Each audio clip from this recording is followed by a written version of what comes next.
What's up, guys? I'm here, and here we are to do a breakdown slash not live reaction, but a breakdown of the spoilers for chapter 257 of Jujutsu Kaisen. Oh, everyone, this will lay my toes are currently still curled, but I'd be screaming at the top of my lungs because so many things have been confirmed. So many things go crazy in this chapter. Oh, this chapter is so gas. But we have so much to talk about. But for this review and breakdown in particular, we have so little time. So let's not waste any more time and let's hop right into it. Editing me. Are you ready? 3, 2, 1, go. What's up, guys? That guy with a pencil here. Fun fact, I do happen to have it on me. I keep it on me at all times. And another fun fact. So many things. Okay, so let's, you know what, let me set this 20-minute timer. Be calm, be reasonable, talk normally. You know, we got a lot to cover, so little time. So 20 minutes. First things first. A hefty, a juicy, scrumdiddlyumptious theory that has been running around the community since, I don't know, Kingdom Come or whatever, has finally been confirmed. We open up the chapter and we get to see that Ume and specifically Meguna are chatting about something in particular. Notably, they're chatting about Itadori, and Sukuna's actually explaining something that the fandom has theorized for a very, very long time that just gets hard confirmed here, which is wonderful. I know certain people are knocking back certain types of drinks. They're going crazy. They're losing their mind. I'm losing my mind too, but once again, I'm trying not to be too loud or too crazy because it's rather late where I'm recording. But with it being the case, Sukuna reveals that, oh yeah, I had mentioned a while back that, that guy, he was from, back then, but not in the traditional way, if you know what I'm saying. Yuji Itadori is my twin brother. So, ultimately, at least once again, from the rough translations I have, what has been established here is that Yuji Itadori was the twin sibling of Sukuna that Sukuna consumed when he was inside his mother. Before either of them were birthed, Yuji Itadori was consumed and became a part of Ryomen Sukuna. But somehow, with his infinite access and ability and just knowing everything, Kenjaku took that soul and then gave birth to it individually as Yuji Itadori. Now, this does play into something of an idea that I've mentioned before, the idea that maybe Sukuna is only the way he is because of Kenjaku, and Sukuna himself is an experiment, a failed merger in of himself. But then again, there's so many questions and points raised by this. But the big thing is obviously that Yuji and Sukuna are twins. Doors have opened. Essentially, any sort of weird thing that Yuji's now had access to before is attributed to him being the sibling of Sukuna. Notably, I'm not sure, once again, I have very loose and rough translations. This will probably change once the chapter officially drops, or even before it officially drops, because heaven forbid John Ware is translating it. But before the chapter gets translated properly, this doesn't confirm their mama or their father, which is still weird. It seems like both Yuji and Sukuna were just strange exceptions to the rules of the very world based on their abilities. But Ume is naturally a bit worried about this, and they think to themselves, oh, wait a minute. If that's the case, if Yuji really is the incarnation of that twin from so long ago, does that mean that, hypothetically, Yuji has the same potential as Lord Sukuna? Notably, they don't verbalize this thought process, but they do think it. And of course, if there's one thing we were talking about, it's the new potential man himself, Yuji Itadori. And he hits the... You know he's locked in when he starts posing like this. And we see that Yuji Itadori decides to go absolutely buku bonkers. I'm gonna slop this chapter art, except for this. I'm gonna slop everything in this chapter except for this. But I love the callback here. Jujutsu Kaisen is like Star Wars in that it rhymes. If y'all don't remember this is Yuji versus Choso. Brother versus brother. Hand to hand, reduced down. No curse techniques, no nothing. At least not yet. Simply two brothers vying for supremacy, where one doesn't know their relation to the other. And while in Choso and Yuji's case, neither knew about their familial connection, now it's only Sukuna facing down the brother he consumed oh so long ago. However, there is some strange things that are opened up by Sukuna being Yuji's brother and Yuji being Sukuna's brother. I think there are definitely some strange things that come of that, more than just, Kenjaku giving birth to like a consumed soul or whatever like that, and the questions that raises. But also, like, Sukuna, why did... I guess it just plays into the idea of what Sukuna's always been about. It's always been about the challenge, about the approach, about the desire, about the need, about the greed. But, like, dude, why did you leave him alive then? I mean, here's the thing. I somewhat get it, sibling rivalry. But at the same time, bro, like, it's basically confirmed he's Sukuna's biggest top op. So the fact that Sukuna left him alive, the one person who could wear him down, Sukuna, you may have played yourself, bro. And we see that Sukuna may have played himself throughout the entire run of this chapter. Because we see Yuji immediately locks in. He goes in for a strike, and Sukuna immediately responds with one of his own, only for them to clash. But Yuji... I love this motion here, at least from my interpretation of it. It looks like Yuji moves Sukuna's hands out of the way, pulls him Miguel, and then slides his fist down and he lands up back. He lands a solid hit, a solid schmackaroony right into his second black flash on Sukuna. Now, once again, the effectiveness of these black flashes is weird. In terms of, like, is there any soul discussion going on with Megumi right now? Is this doing anything for Megumi? Or is Megumi still just... like, I don't know. Because Yuji's going to land quite a number of black flashes. But notably, we will not get a single hint of Megumi, at least image-wise, or even in the rough translations I saw, at all this chapter. It just seems to be a black flash bargain sale or something like that. Because Yuji lands his first black flash, right? Gets Sukuna all up in his feels. And Sukuna's like, oh, I'm sick and tired of you. Only for Yuji to immediately... This is crazy. I think this is... No, we've seen kicks. But I think this is the first non-kick or punch black flash we've ever seen. Because notably, Yuji shoulder checks Sukuna into a black flash. This isn't a punch, this isn't a kick. No, he just straight boom, knocks a nice little black flash, knocks a couple black sparks out of him. Crazy. So once again, we're sort of feeding into the narrative that Yuji Todori truly is the one chosen by the black sparks. Because, like, while Sukuna was landing them, he landed 4 black flashes already. They were far from consecutive. Like, from Maki to Chosa, well, the original one on Maki, to the distance between the next one and the one on Laru, to the distance between that one and the one on Maki, and the distance between that one and the one on Choso. None of them were consecutive. Meanwhile, Yuji, within seconds, lands 2 black flashes, one of which in a completely new variety, which we've never seen before. And it doesn't stop there. But Sukuna now realizes that ultimately, yeah, he's going to have to start taking Yuji seriously now. What before may have been a game can no longer really be a game. Maybe. Because we see Sukuna throws Yuji. I love this interaction here. It reminds me of me when I was younger getting tossed around by a lot of my older cousins where it was like, they just look at you funny and you're like, oh, I'm airborne. And you get thrown to like the nearest object.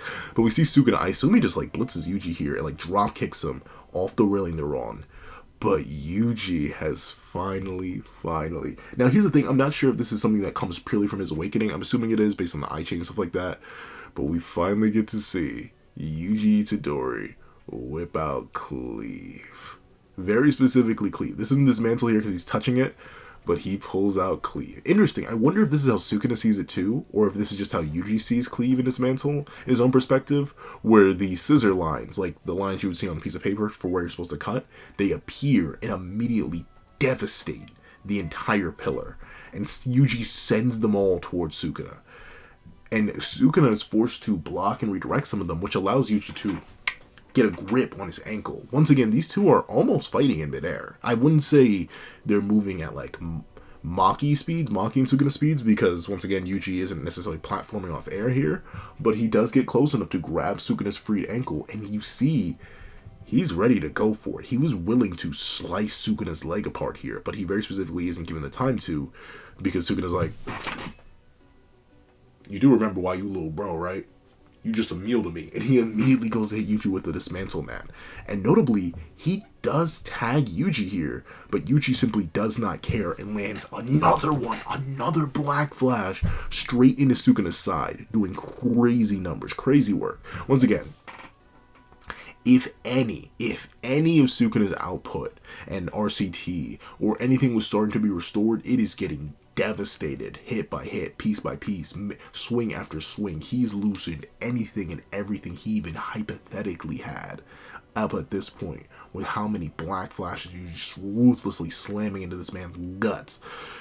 I was going to put a pause on that, but you know it's true. He's body bagging this man. And we see Sukuna, he's like, no,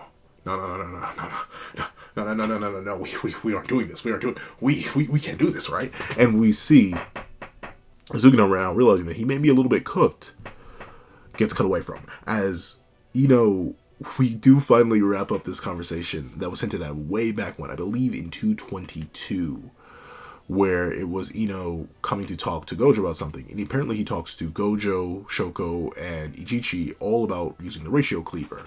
And is that okay? He knows that technically they all knew Nanami better than him. It's just one of Nanami's students. It wasn't actually a friend like a Gojo, like a Shoko, like an Ichichi. But they all give, his blessing. They're like, yeah, dude, go ahead, it's yours. Nanami trusted you more than anybody, which is...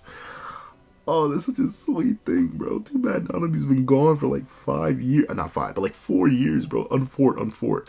However, with that being the case, we see the reason why, was given so much faith above all others. As he's like, with this treasure I don't summon. As he flips this and hits this hand sign to summon an actual dragon.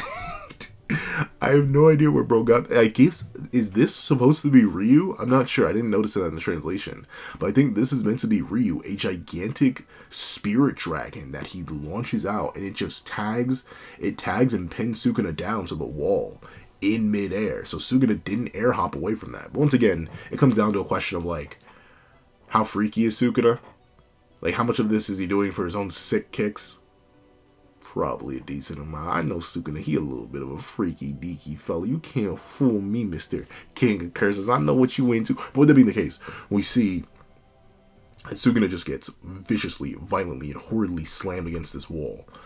Only for Sukuna to be like, what part of King of Curses, wielder of cleave and dismantle, do you not get? As he immediately cleaves the entire dragon to pieces. And remember, this is a super, uber, juper nerf Sukuna. Even if you don't think the black flashes directly correlate to Yuji's regular hits, Yuji's at this point has landed 4 separate black flashes on Sukuna, and he's yet to land 1 since Yuji started this barrage. So his output's in the garbage, but he's still able to casually one-tap Ryu like this, which is, I suppose, half a testament to Ito's cursed energy efficiency and output, but still crazy. And we see that as Ito goes to swing at the ratio cleaver, Sukuna's like, that don't work, and immediately steps on it. Notably, no critical hit ratio, but by doing that, by actively engaging with Ito, Sukuna forgot who he was really here to fight. And he gets a mere reminder as Yuji Todori comes out the clutch with another black flash. He's this is his 5th black flash. And you see Sukuna blocks it, but then Sukuna just realizes there's no point. There's literally no reason why I have to dodge these. Because every single hit does that damage that is basically unblockable. Of course, the quantification of this is a little bit messy, but still, you can tell that Sukuna really is not wanting to get hit by these.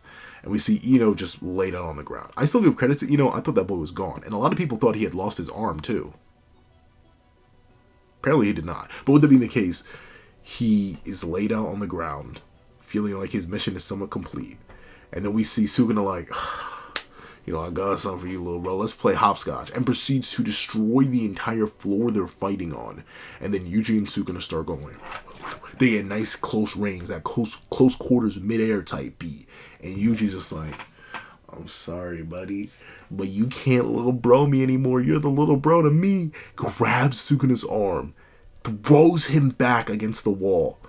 And we see Sukuna, he immediately goes to just pressure Yuji, right? He's very consistently going for these dismantles. He's like, I gotta keep him back. I cannot let this guy get on me. But unfortunately, probably halfway due to a combination of Yuji having his own understanding of the technique, plus all the black flashes, plus Yuji's own innate resistance by being one of Sukuna's fingers essentially soaked in his cursed energy, the slashes do nothing to impede him as he runs back with another fist and lands another black flash. This is 6. Bro's landed 6 black flashes on Sukuna, but I'll still give credit.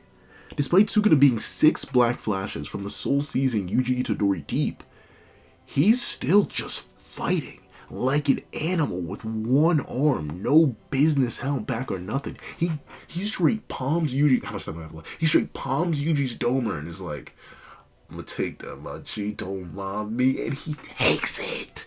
He straight tears Yuji to ribbons, but Yuji Itagotri says, nah, B, I still got another one for you. And he proceeds to pull back and land a 7th black flag. What?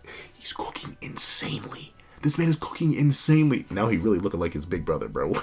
We just gotta put a new face on there. But with that being the case, you see Sukuna being like, oh, my output's bad. It's bad, but he does not dodge another black flash. And then Yuji's like, hey, yo, bro, you know what time it is. But Sukuna's genuinely tweaking. He's like, dude, there's no reason. This is unfair. You're cheating, bro. You got that plot armor. You got that me armor. I'm kidding. I don't think Sukuna has plot armor. But still, you're hacking, bro. You're hacking. There's no way you're getting this many critical hits. And we see that before Sukuna can, like, actively retaliate with all of his inbuilt fury, he gets smacked in the face by the ratio cleaver one last time as Yuji hits the Jajanken stance one more time.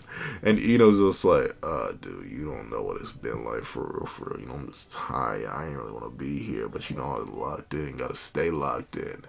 And as Sukuna's knocked off balance by Ino, Yuji Itadori lands his 8th black flash on the King of Curses, giving him the ultimate back shots this side of the Mississippi. And that is where the chapter ends.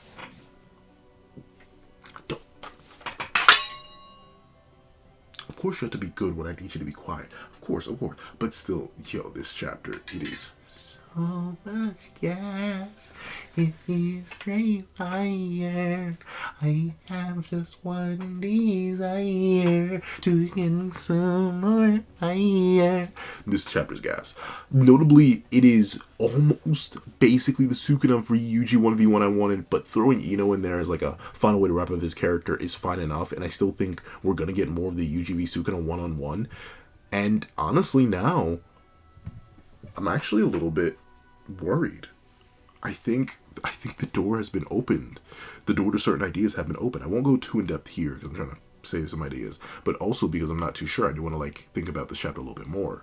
But Sukuna is now in an extremely dire spot with no way to restore himself because his RCT output is in the garbage, and he's already burned his hand error incarnation. And plus, Yuji's landed 8 black flashes on him, and Sukuna's yet to land a single one himself. He really barely hits Yuji with anything this chapter outside of the dismantles. And with that being the case, his output's in the garbage.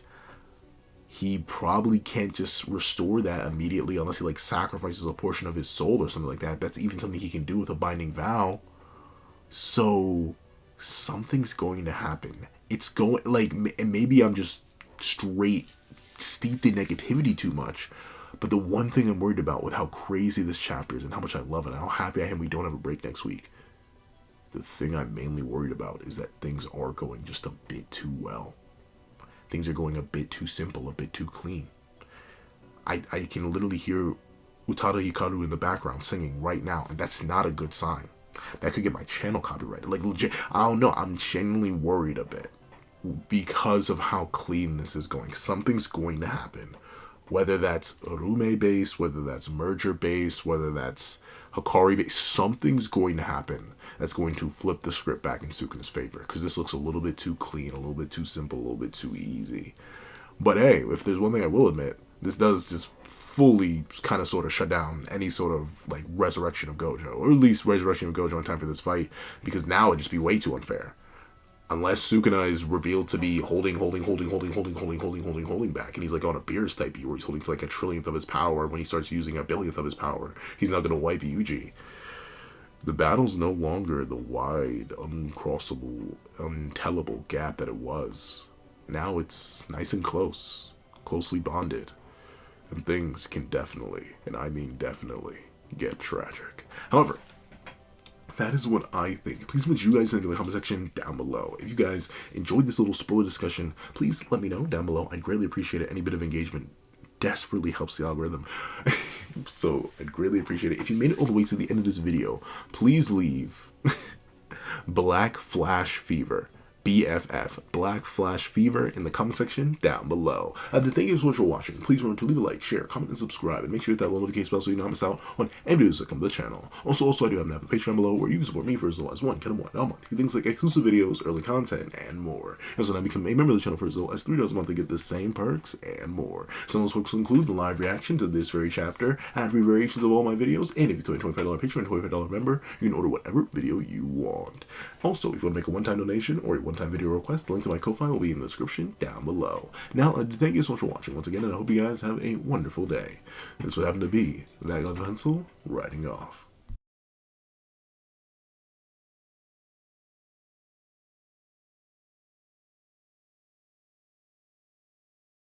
I would like to give a thank you to our $3 members: so Connor Plays, Greyhound, Atkins Void, Astro, Eternal Flame, Red Wolf 4765, G Prosper, and Paris Arnold. And I'd like to give a thank you to our $5 patrons: Steron, Sean, Midnight Lord 21, Kevin, and Igneel. And I'd like to give a big old thank you to our $7 members: Autumn Mornings Lazo and Sick Addiction. And I'd like to give a big old thank you to our $10 member, Robbie Uchiha.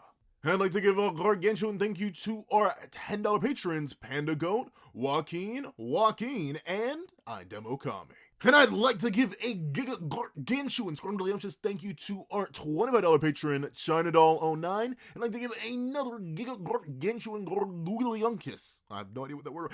Thank you to our $25 patron, Calvin Elder.